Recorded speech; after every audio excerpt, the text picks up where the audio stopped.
Nous nous trouvons la veille de Purim. C'est très important de savoir quand on se trouve dans un monde où il y a un si grand balagan, où malheureusement il y a un grand danger pour beaucoup de Juifs qui se trouvent à présent en Ukraine et des shluchim qui se trouvent avec eux. Et notre cœur est avec eux et on pense à eux. Juste aujourd'hui, il y a eu un missile qui est tombé sur la yeshiva de Chabad, à Kharkov, Baruch Hashem. Il n'y a pas eu de blessés. Mais juste en pensant à ce qui est en train d'arriver dans le monde, on doit savoir que cette année Purim, on doit vraiment célébrer beaucoup plus fort qu'une année normale. Tout d'abord qu'on doit faire très attention à les mitzvot de Purim. Une fois, le rabbi l'a expliqué, il a dit, comme dans la vie d'un être humain, respirer c'est gratuit. Eh bien, la mitzvah de Mishloach Manot, elle est aussi forte comme respirer.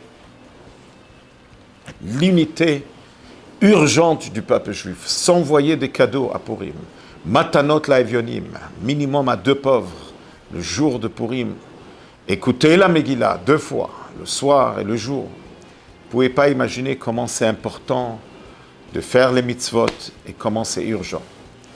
Je voudrais partager avec vous un point puisque le Baal Shem Tov il dit sur ce qui est marqué dans la Mishnah, celui qui lit la Megillah à l'envers, il n'est pas acquitté à Koré, ta Megillah, le Mafréa, lo Yatsa. Le Baal Shem Tov il explique, celui qui lit la Megillah comme une histoire qui est arrivée dans le passé, il n'est pas acquitté, ça veut dire qu'il faut vivre la Megillah. Alors toute la Megillah, elle est en train de parler de Hamelech. Quand on dit dans la Megillah Hamelech, on parle de Dieu. Quand on parle de Achashverosh, on parle de Dieu. Acharit Vereshit Shelo, et quand on parle de Esther Hamalka, on parle du peuple juif.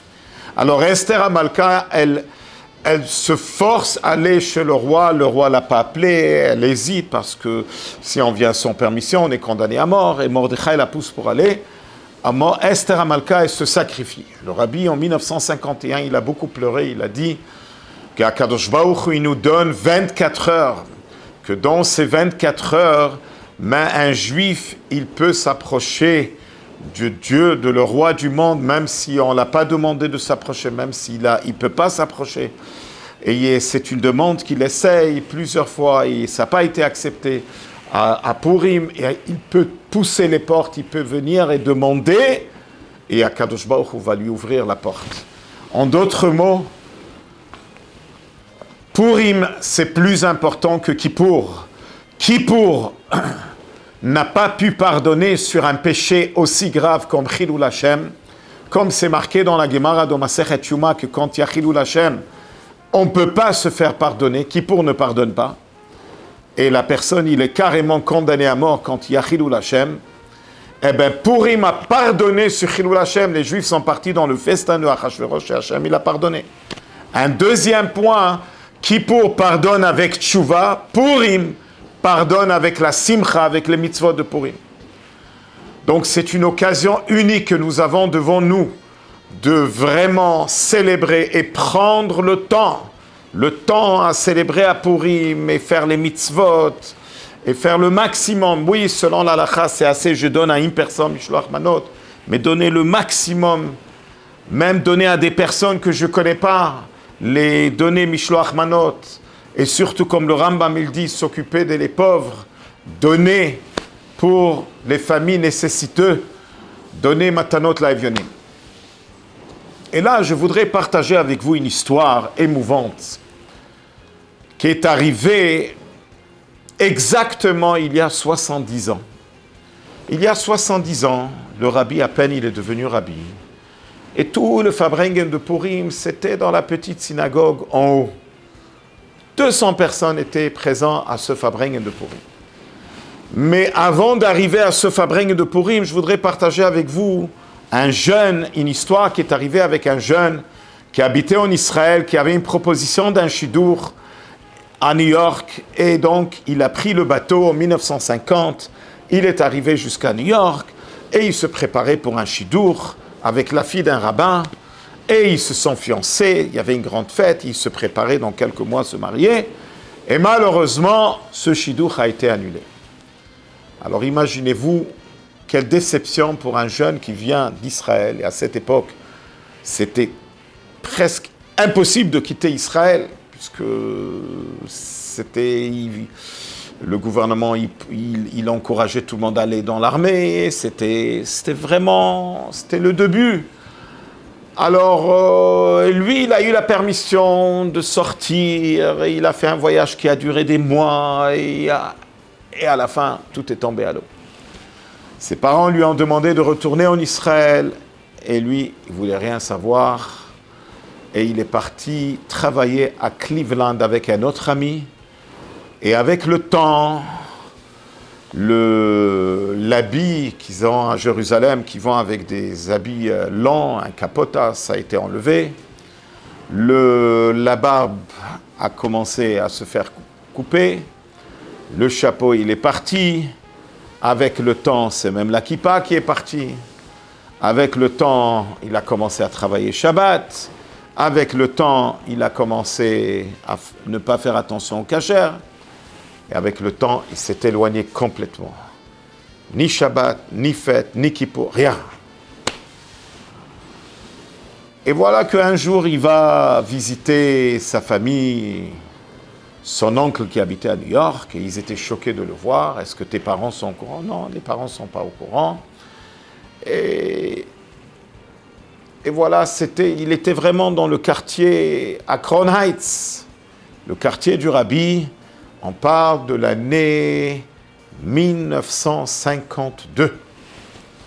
Et il voit des gens courir dans la rue. Il demande aux gens, qu'est-ce qui se passe? Ah, on va au Fabringen du Rabbi. Le Rabbi va faire un Fabringen. Ok. Alors lui, il était curieux. Il rentre. Il est intéressé de savoir comment ça se passe. Et le Rabbi est en train de parler.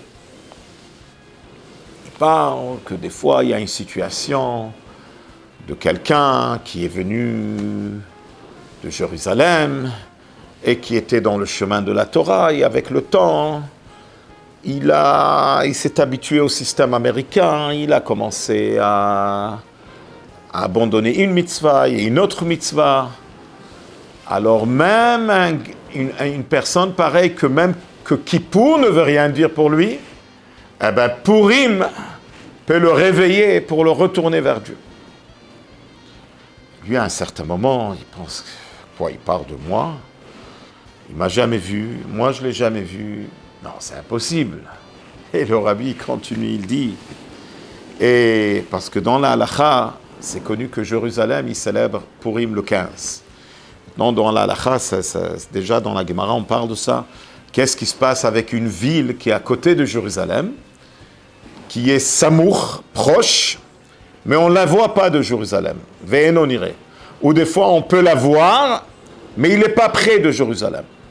Donc, c'est des points dans la halakha. Samour veniré, proche et on le voit, ou Samour, ou proche et on ne le voit pas, ou on le voit et ce n'est pas proche. Et le Rabbi, il continue dans cette catégorie de halakha, il dit, et voilà, il est proche et il pense qu'on ne le voit pas. Là, il était sûr qu'on parle de lui. Il dit, au moins, il n'y a personne qui est au courant de mon cas. Et après que le Rabbi a fini cette sikha, tout d'un coup, le Rabbi se retourne vers lui et lui demande de faire l'Echaim. Et lui, il n'est pas intéressé. Les chassidim en train de dire, quand le Rabbi demande, on ne peut pas refuser. Et le Rabbi se retourne et dit, comme ça, un plein verre de vodka. Et il ne peut rien faire. Le Rabbi, il attend. Alors, il a bu. Après qu'il a fini le premier verre, le Rabbi se retourne, il demande un deuxième. Bon. Le reste, il ne se rappelle pas. Après, le Fabringen, il a dormi sur un banc. Et quand il s'est réveillé, il est parti chez son oncle. Et il n'a pas trop raconté, mais cette journée, il a sorti les tefilines. Il a mis les tefilines. Et il a pleuré ce qu'il n'a pas pleuré les derniers 42 ans de sa vie. Et il a fait une tchouva. Pour Pessah, il est parti à Jérusalem. Il a passé avec sa famille. Baruch Hashem, il s'est marié, il a des enfants, il a des petits-enfants. Et quand je vous parle maintenant, c'est très possible qu'il a même des arrière-petits-enfants.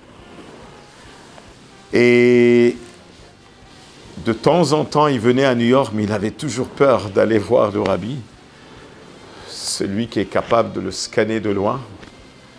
Mais après le 3 Tammuz, il est parti sur le Ohel du rabbi juste pour dire merci. Comment le rabbi l'a pas sauvé. Parce qu'on voit de l'histoire ce que Kippour n'est pas capable de faire, Purim est capable de faire. Alors profitant de cette grande, immense fête de Purim, de réveiller chaque juif à faire les mitzvot de Purim et à se renforcer, comme à l'époque, juste après le grand balagan, le grand décret de Haman, où le peuple juif était en grand danger. Un peu plus tard, après Purim, ça n'a pas duré longtemps, ils sont partis construire le deuxième Beth Amikdash. Et c'est pareil aussi, on va souhaiter qu'on va aller, Be'ezrat Hashem, à la construction du troisième Beth Amikdash.